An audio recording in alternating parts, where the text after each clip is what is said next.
Okay, so the players have made their way out onto the training pitch. They'll do some like warm-ups, of course, before getting into the main bulk of the training. And it's their first day back together as a group today.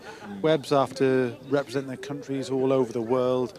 Of course, there has been a group training hard here as well. But what's it like when you all get back together for the first time after an international break? Oh, it's nice. There's always a bit, bits of banter. You click back into gear straight away.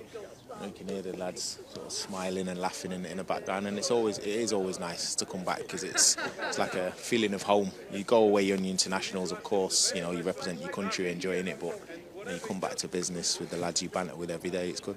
Yeah, and that's probably why they've taken a little bit longer coming out onto the training pitch, actually, because they extended the length of the meeting just so that everybody could return sharing their stories from their ventures away with their countries. And there have been some incredible stories as well as players seek to book their place at next summer's World Cup. We do have a number of players who will be representing their countries over in the USA, Mexico and Canada, including our captain Bruno Fernandes, who scored a hat-trick for Portugal when they beat Armenia 9-1. So he comes back to the group, along with Diogo Dalot, who also played in unbelievable form. Yeah, amazing. I think it sounds like Portugal should beat Armenia, but the manner in which they did it was tremendous. And you want the lads who go away to have a good experience and then come back, with that same buoyancy. So, yeah, listen, we know his goal-scoring prowess, his creative mind, if you like, in the way he plays. So if he's on it, he's as good as anybody. Yeah, that was a brilliant victory for the Portuguese, without Ronaldo as well, who was sent off in the previous match against Ireland. So no doubt there'll be many a conversation about our Portugal a better team with or without Cristiano in it. That conversation for another day. But looking at the group out there, Patrick Dorgu, he scored for Denmark, although they were beaten 4-2 in that amazing game at Hampden Park against Scotland. So they'll have to go through the playoffs, Denmark, if they want to reach the World Cup. And they've got every chance. But Dorgu and Haaland in that Denmark team will hope to be there. I see Casemiro out there. He, standing alongside Diogo, will be there with Brazil, alongside Matheus Cunha as well.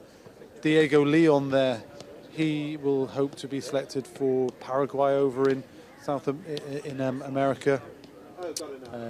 Manuel Ugarte, Uruguay have made it. There's lots of good stories from our players who will be out at the World Cup 2026. Yeah, for sure. But that's what you expect. We want our players to be out in the World Cup because it means you've got the best players. When the more internationals you have, it shows the calibre of players, and that's what Man United should have. So, it'll be interesting. And as you say, there were some really exciting games. When you look back at the break gone by, the Scotland game was really exciting. The Republic of Ireland game also exciting for different reasons. Brilliant game. But that's what the World Cup brings, and everybody out there will want to be out, want to be performing for their nations. But it starts here. It starts with what you're doing here every single week, every day, that enables you to be able to perform at that level for your international team.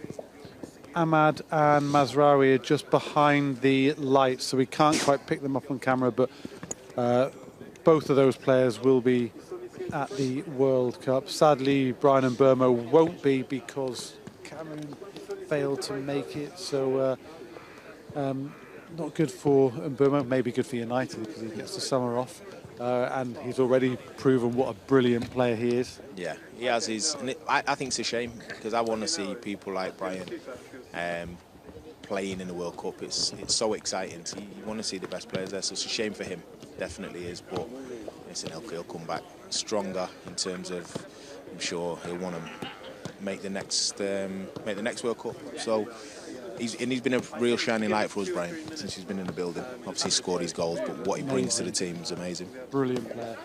Lisandro Martinez there, just knocking the ball about with there's Taro Malacia, Mason Mount as well.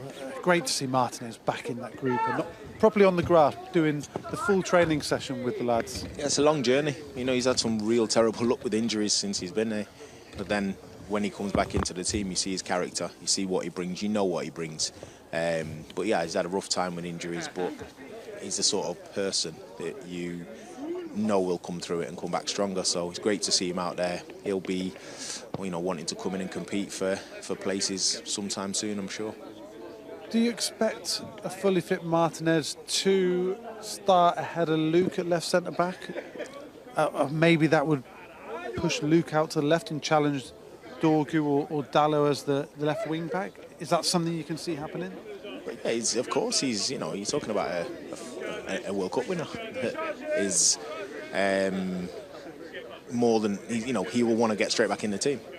As a player, you don't have the mentality that, you know, I've come back from injury, so I want to wait. The moment you're back playing, you waited for this moment for such a long time that he'll want to go straight back in the team. Obviously, you have to manage his load, you have to manage his minutes and gradually bring him back in.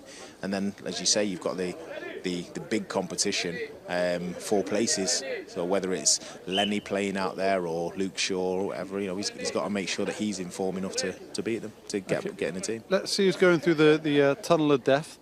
Looks like, is that Lenny going to go across and go through? Or is he just getting information? This has become a little bit of the pre-training ritual for us at the moment, as part of the bonding thing between the players, I think, isn't it? Just see who's going to run through it. There's a few. Yeah, there's definitely a few there. Me, Lenny Yoro at the back. Who went through first? I didn't quite see that. I didn't quite see the front two. But it's like it's not over. I think it might have been Carlos, one of the coaches, actually, who went through first. Are they going to put Senna Lamond through it now? He made an appearance for Belgium in the internationals when Courtois was rested, and it was between him and the Forest keeper Sells. And Lamond's got the nod, which is justifiable after the form he's shown in recent matches for us. 100%. I mean, there's always a question mark around people when they, like, you know, he's performing and he was doing well at Antwerp, but can they go to a big club and take that? And he's literally fit like a glove. He's come in, shown a level of composure, playing at the top level. So, quite rightly so, that, you know, Belgian managers looking at him thinking, well, yeah, sure, he can handle this pressure. So, fair play to him. He's been really good. Spiritually good there. You see Ruben in the centre. He's directing things there, the boss. Electing people to go through this tunnel. Looks like De Ligt might have to go through. De Ligt, who was actually recalled by the Netherlands by their boss Ronald Koeman for the latest international. He was out of the picture for a little while there, but thoroughly deserves his place back after some brilliant form for us. You know what, he leaves it all on the pitch, Matthias. You see it with his, you know, his late equaliser for us. What a goal that was. Brilliant. Down to 10 men, yeah. Odds stacked against you. Richarlison does a ridiculous celebration. Totally. And then De Ligt goes and nods it in. Dallo dancing his way through there. Yeah, Diego Leon as well, and Ahmad. Yeah. So a few of them have gone through the gauntlet there. Yeah. But no, you see it in people's body language. There's a good bounce to everybody. And you just hope that leads into another good run of form where we can get in and around the top 2 or 3 and stay there, and we keep recreating more good belief in the team. Great conditions here for training today, isn't it? It's a dream. Sun shining on you, the pitch is magnificent, just a little bit of moisture on the surface. Yeah. Zip it about. Would you love to have been out there on a day like this? Yeah, these are the best days because, like you say, there's a little bit of wet on the surface. It's not hot, but it's nice because the sun's out. It's fine when you're running around. It's not great when you just stood still. But in terms of being out there and training, you can't get better conditions than this. This is always my favourite part. Yeah. Doing the rondos like this and good just fun. Getting a little feel on the ball, and what's interesting to other clubs I've gone to. they used to do it in a much bigger space, but it's so tight in there. Your feet have to be really good, and it's just interesting. You have to be sharp. Yeah, I mean, if you look, you got two people in the middle, and you're allowed one touch. You know, your feet have to be really good, otherwise you end up in the middle all the time, and that's no fun. I'd be in the middle all the time. I'd be struggling here. That'd be through choice. So the couple of the youngsters to talk about, Diego Leon in this first group, still biding his time, finding his feet in English football. Over the other group, young Shea Lacey there. Yeah. Fletcher there too. See the back of him there. Is that Jack or Tyler? That's Jack, I think, isn't it? So yeah, a couple of young players getting their experience just training with this group. That's right. That's right. I think it's an interesting one because obviously Diego Leon came in and openly said, "I'm here. I want to play," but there's always an adaptation period to the level when you come here, and he'll see that. He's pushing to try and get minutes where he can. Of course he is. And then obviously the young lad Shea Lacey's done well. He goes away in the national team as well.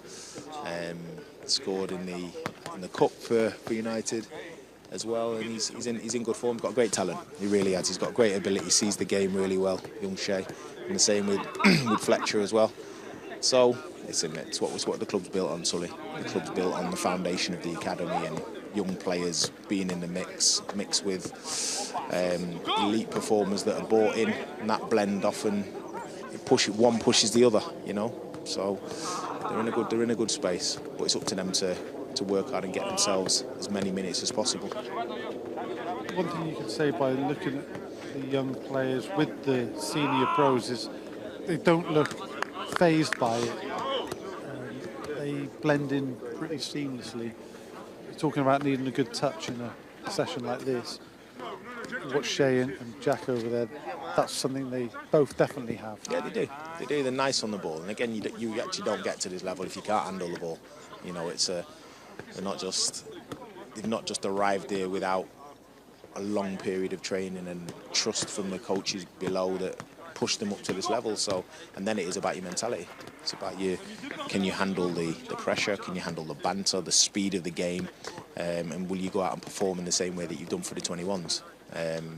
Which is the most important thing, is transferring what you are as a player into the game, into the professional game, effectively.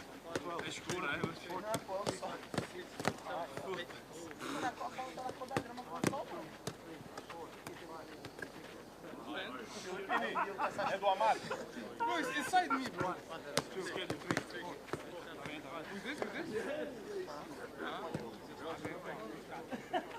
Just looking at a couple of the other players there, Webbs, and Luke Shaw, Owen Fargood. You mentioned he could end up playing more of a left wing back if Martinez gets into the team. He'll certainly be competing. Yeah. Could he, with a big 6 months, force his way back into the England picture? Well, there's nobody effectively in the England side that's owned that left back spot. Nico O'Reilly from City was there last time out. Yeah, last season you had Lewis Skelly, you've got Lewis Hall, you've got even I think Livramento's played the opposite side as well. There's no absolute nailed on left back, and if Luke's fit and Luke's playing well, he is the best. He's the best. He's the best. The way, for sure. Yeah. He is. His levels are unbelievable. His quality on the ball, his understanding of defensively what to do, he's unbelievable. So yeah, but I'm just happy for Luke that he's consistently training, he's consistently getting minutes, because he's missed a lot of football, and it's not easy. People can say whatever they want, but it's not easy when you're missing a lot of football. It's nice to see how he's been managed coming back in as well with the minutes. He was slowly brought back in, and it seems like there's a lot of thought about how you keep him fit. And he will only gain confidence from that and get better. So listen, you'd never rule it out with him getting back in the England squad at all. No Harry Maguire out there today, but he would have a similar mindset to have a big 6 months and maybe get back into that England fold. No Benjamin Šeško as well. Yeah. Unfortunately picked up that injury against Spurs. So 2 absentees, which is a shame for both players. Yeah, for sure. I think again, Harry's another one who got huge respect for the way he's dealt with the critics over time and just continued with a level of performance and humility that you can only admire. So, yeah, hopefully he's back soon and back in the mix. And I just feel that he's with your young Chesko, he's got to get himself a run of games. You know, he need that rhythm as a forward. You know, get yourself a few goals, get that. It's easier said than done. But so I feel for him that he's out for a while. No Cobby either. No Cobby. Yeah, I don't see. He's not out there. I don't know what's. He missed the Spurs game, didn't he?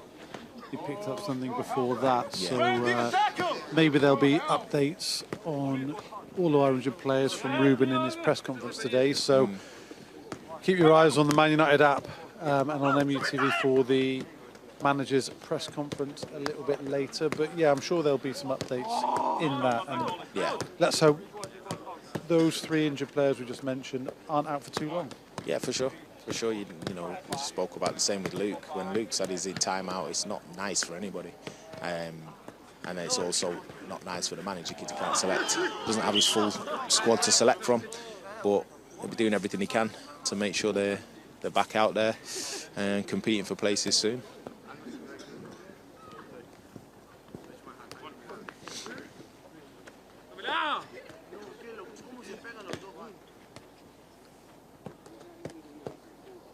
I love watching Cunha play football. Oh, Cunha's so good, isn't he? I think he plays with a freedom, which is nice. He's got a smile on his face. But Yeah. you know, obviously you can tell he's played a lot of futsal back home in Brazil because he just plays with that creative flair. It's nice to watch. It was interesting to hear Director of Football Jason Wilcox speak about him, and obviously he was part of the team which brought Matheus Cunha to the club, and he said United always have had and always do need one player, a bit more of the maverick, who does the unexpected. And if you give a licence to be that spark, that player to get on the ball and try things. Yeah, for sure. And I remember speaking to to Matheus when he first came in, and I said, "What made you tick, or what at Wolves? What made you, grow in the way that he did?" And he basically said the freedom. The manager said, "Go out there and enjoy yourself." And you need that when you're. That sounds so Brillian there. No, but you need it. You need that the freedom to go and play. Yeah. And sometimes tactics can be restrictive, and you need the whole idea. I think when you've got players who create without being told, they don't need to know where to stand. But still or whatever fit within the structure and fit do within the their structure. defensive duties. Then when you attack and have that creative freedom. Yeah, from a defensive point of view, you get back in and you have your shape. But from an attacking point of view, you've got to find players like that in areas where they can hurt Trust teams. them to use their football intelligence, football their IQ. intuition to make stuff happen. That's it. And sometimes I feel not just in I think just in football in general, it's gone so tactical that players like that they can make a huge difference because they bring something that's, again, it's not easy to defend against, and you can't watch a game previously and say, oh, he does that, because he'll do something different the next game. And that's what you need. You need the creative people with their freedom to go and do what they do best. Can't wait to see him on Monday night, if selected, which I'm sure he will be, of course. And we're just about to wrap things up here. Just want to remind you that Ruben's press conference is at 1:30 p.m. UK time, so join us for that. You'll get the latest updates on the squad's fitness and a good preview ahead of the Everton game. Just to finish, Webbs, though, you'll be joining us on Monday night, actually, won't you, for match day.